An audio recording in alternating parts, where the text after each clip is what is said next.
All right, today I have a little touchy subject that most people don't like to talk about. I personally feel like it's nothing to be ashamed about, and I feel like there's no problem with talking about it. We're going to talk about digestive issues, constipation. So that's what I'm going to talk about. Um, some ways that you can, I guess you can say, help that. So one thing is if you're constantly dealing with constipation, if you're eating all day and you're not having a bowel movement, that's constipation. Um, if you only have a couple of bowel, it kind of like depends on, I'm gonna say, an individual's lifestyle, because generally we like to group everything in one category. There's not one category. There's not one fix to another person's problems.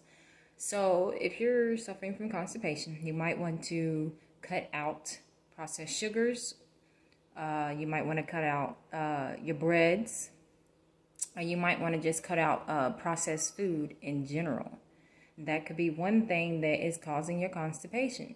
So you might want to try that for about 2 weeks.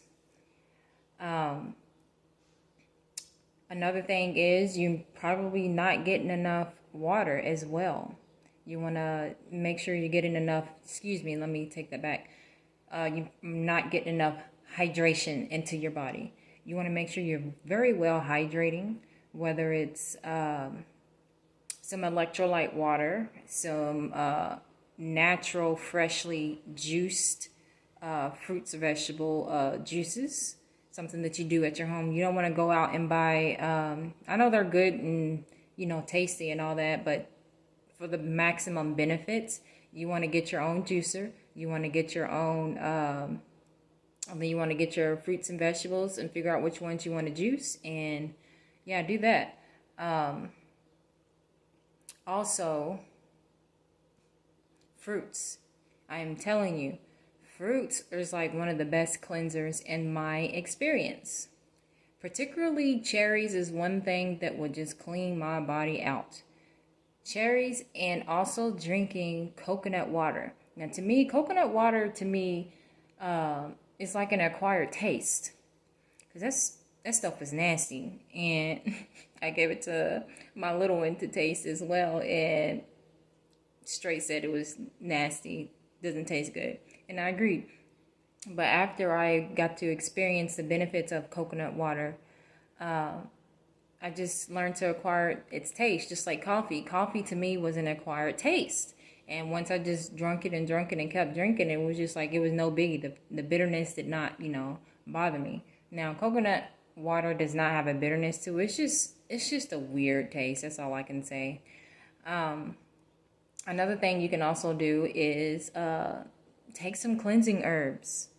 I have I don't know if this is backwards on the screen, I can't tell, but I have my burdock roots on my Etsy shop.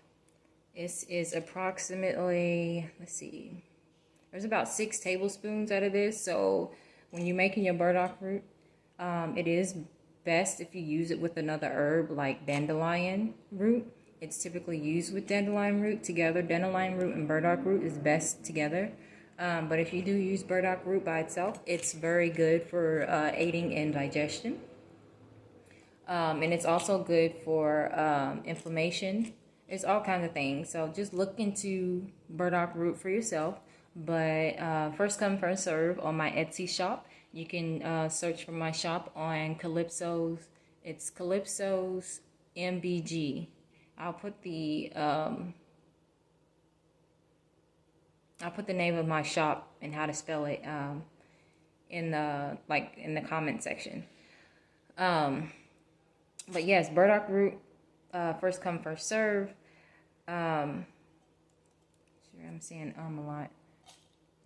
It aids in digestion. It's going to help heal that digestive as long as you're not putting toxins in your body. And I'm a one-man show, so when they're gone, they're gone. Burdock root. Oh, that's what I was going to say. How you use burdock root, I say a good amount is anywhere between a half a teaspoon to a teaspoon per 8 ounces of water. So you want to boil your water, and then you want to throw your herbs in there, and then you want to steep it. I personally feel like it's best if you steep it or infuse it for a couple hours. So if you just want to like drink it like right then and there, you might want to steep it for about 5 minutes. But because it's a root, it is best to I'm gonna show you what it looked like. Let's see. Because it is a root, it is best to boil it because it has, I guess you can say, like thicker layers, and you're gonna need to boil it to get the maximum benefits out of it. Now, leaves are different. Leaves you can just steep for a period of time, but if you want to get the maximum benefits out of burdock root, I would advise you to boil it. But anyways it goes, you take 8 ounces of water with anywhere between a half a teaspoon to a teaspoon burdock root, and you drink it once or twice a day, depending on how you feel. Each person is different. And you actually might want to take it off, start off slow, because you never know how your body's, going to react to it. But constipation can be caused by many things, and a lot of times we don't talk about the emotional connection to certain diseases, or, when the body is at dis-ease. Because me personally, struggling with it, I had a problem of not letting go. I would hold in my emotions a lot, and I believe that's part of a cause to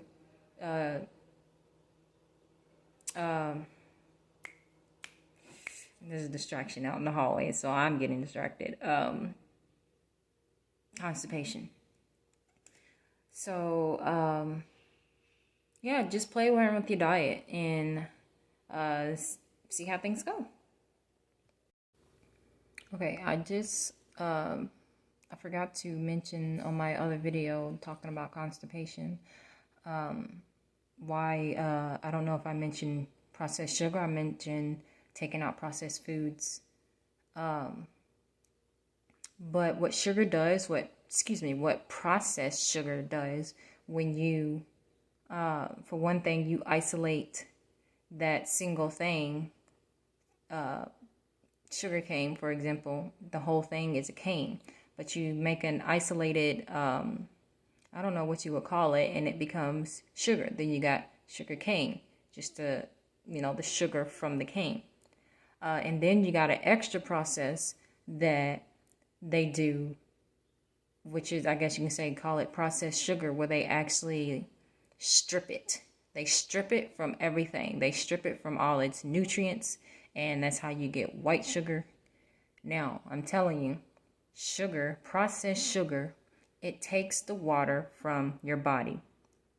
When you're eating a lot of processed foods, processed sugars, your breads and your grains, that pulls the water from your body, therefore dehydrating you. So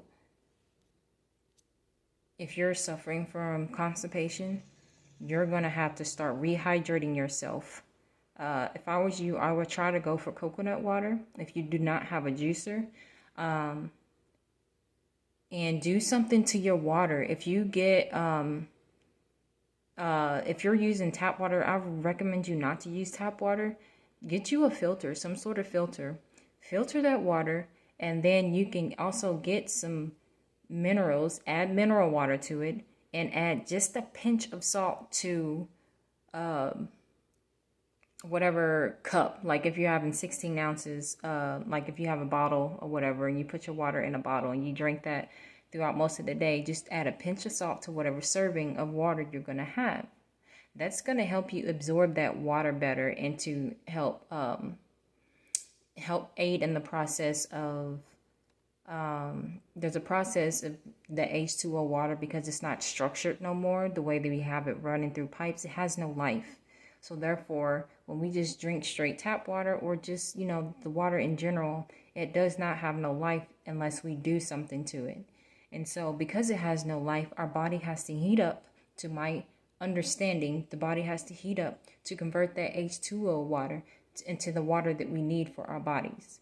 And the water that's inside of our body, it's not just like liquid. It's more so in this H3O2, this jelly-like formula. So, as I mentioned before, if you're struggling with constipation, take out the sugars and watch and see what happens. You got to do it for a decent amount of time. I'm saying 2 to 3 weeks. Stop eating processed sugars and your breads and your grains. Stop doing that for about 2 to 3 weeks and see what happens while you're drinking hydrating liquid. H3O2 is the best. But see and watch what happens because it's pulling the water from your body.